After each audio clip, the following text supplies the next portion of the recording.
belediye.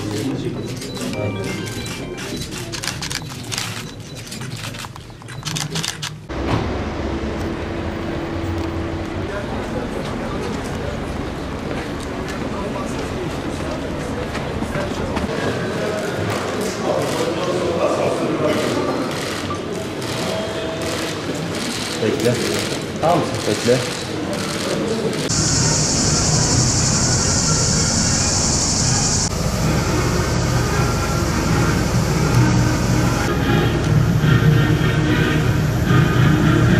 Adliye binamızın inşaatı devam ediyor biliyorsunuz. Şantiyede işçilere kolaylıklar diledik. Çalışmaları yerinde gördük. Oradan da buraya geldik. Bölge Adliye Mahkememizin temel atmasında sizlerle beraberiz. Şimdiden hayırlı uğurlu olsun.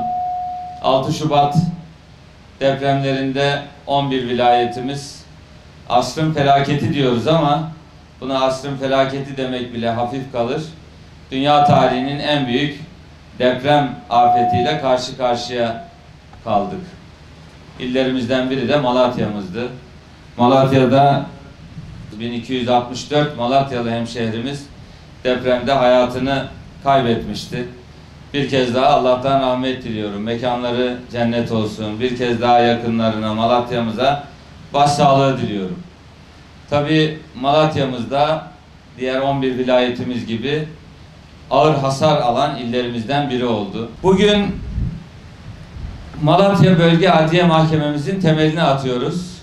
Malatya Bölge Adliye Mahkememiz inşallah seneye inşaatını tamamlayacağız.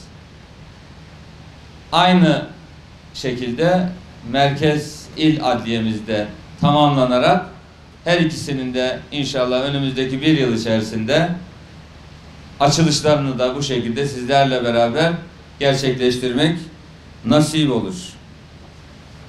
Sadece Malatya'da değil, tabii ki diğer bakanlıklarımızın kamu binalarının hasar görmesi gibi bizim de adliye binalarımız 11 vilayetimizde depremde hasar gördü.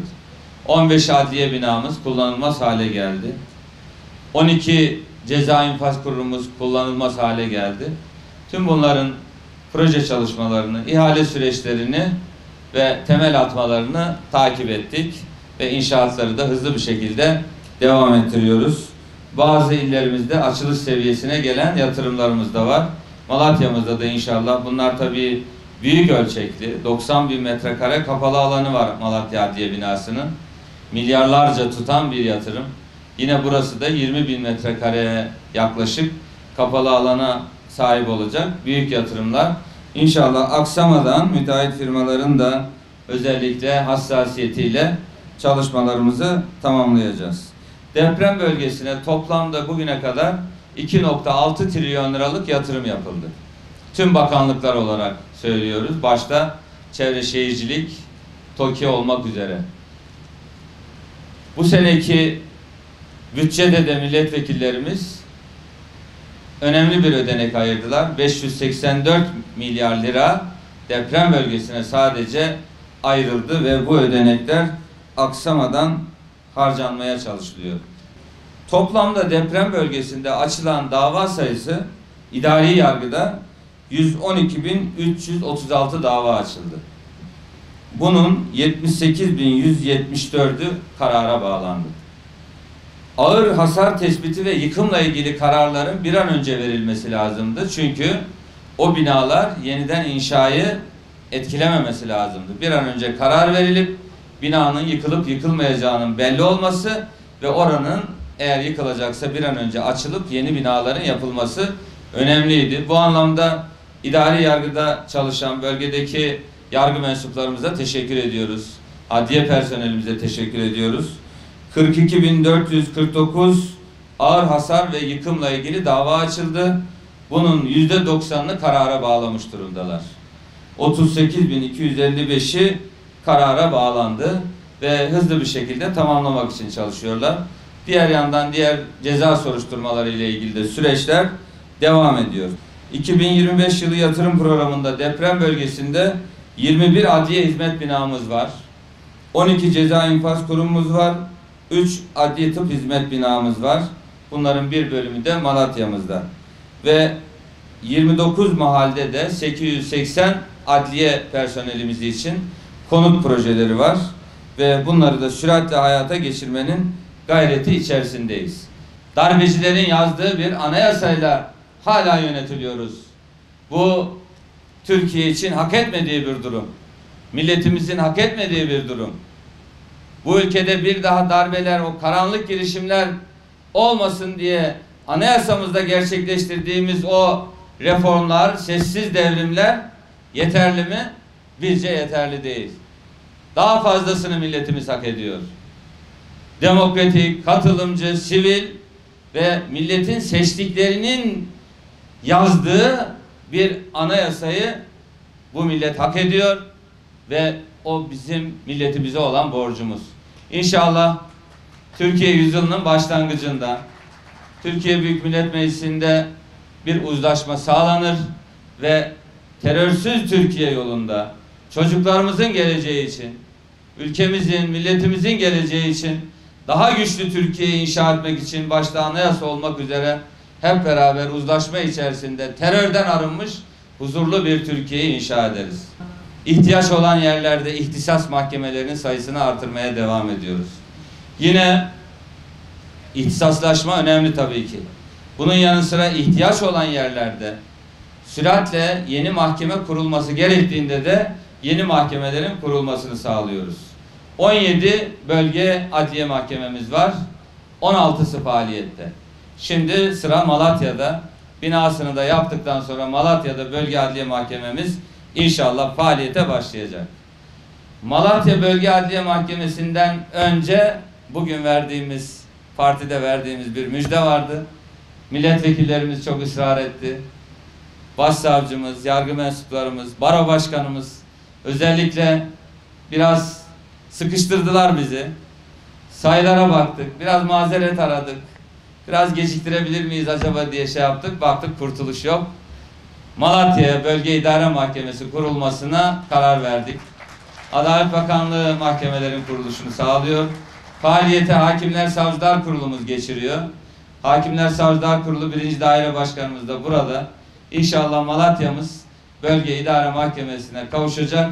Bölge Adliyesiyle, Bölge İdaresiyle yine burada Malatya'mıza yakışır yargı hizmetleri inşallah görülmeye devam edecek. Yargımızın hızlandırılması ile ilgili olarak alternatif uyuşmazlık çözüm yöntemlerinden tutun da arabuluculuk, uzlaştırma gibi birçok hususu geliştirmenin gayreti içerisindeyiz. Arabuluculuğa önem veriyoruz. Çünkü arabuluculuk bir barış projesi aslında, toplumsal barış. Yaklaşık 5 milyona yakın uyuşmazlık arabuluculukta çözüldü. Bunun yargıya intikal ettiğini düşün, yargının iş yükünü de azaltan bir durum ve yargıda görülmekte olan davaların da kalitesini artıran bir durum. Dolayısıyla hem arabuluculuk sistemi hem dijitalleşme, yargıda dijitalleşmeye çok büyük önem veriyoruz.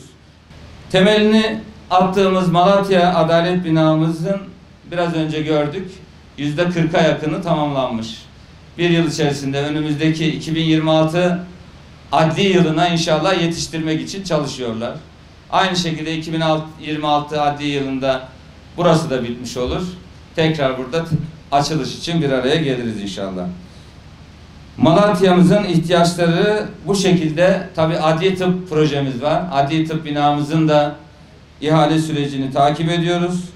Orası da 16.000 metrekare kapalı alana sahip Malatya'nın ve bölge, orası da bölge başkanlığı, grup başkanlığı çevre illerinde ihtiyacını karşılayacak ve bütün daire başkanlıkları hepsi kimya, biyoloji, trafik, fizik, ihtisas hepsi burada yer alacak.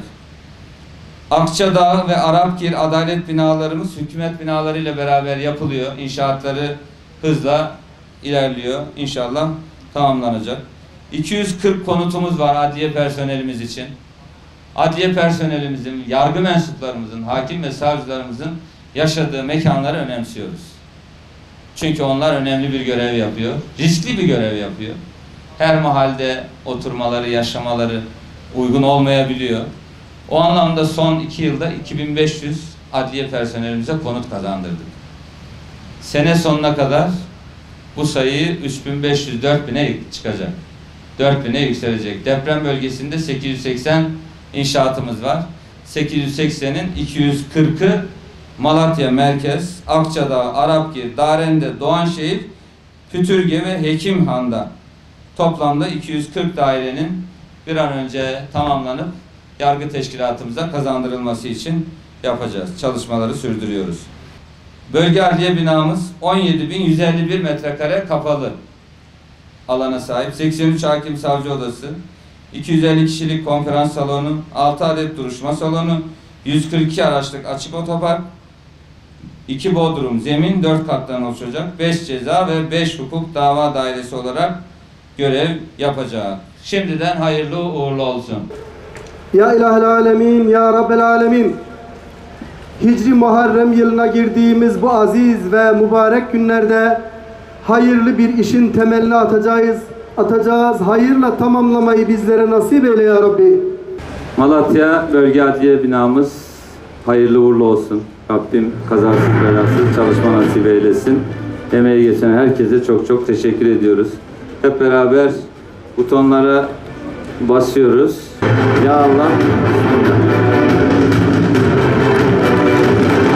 Adalet Bakanımız Sayın Yılmaz Tunç önderliğinde Malatya Bölge Adliye Mahkememizin temel atma töreni gerçekleşiyor.